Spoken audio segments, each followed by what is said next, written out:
Hey everyone, welcome back to our channel How to Guide. On today's video, I'm going to show you how to add music to your Bigo Live. It's very quick and easy, so let's get started. First, you have to launch the Bigo Live app on your phone. If you don't have the app yet, you can download it from Apple App Store or the Google Play Store. Once you download the app, now you have to open the app. Now on the screen at the bottom, you can see there are a few options like Live, Video, a blue colored video like icon, then Chats and Me. Tap on blue colored video like icon. Once you tap on it, you have to select Audio Live, then Go Live. Once you go live, on the bottom of your screen, you have to tap on the hamburger menu.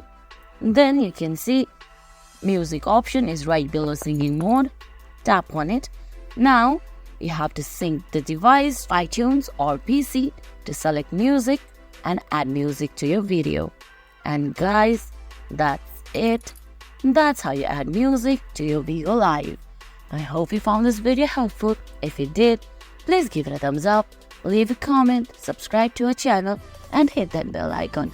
See you in the next video. Thanks for watching.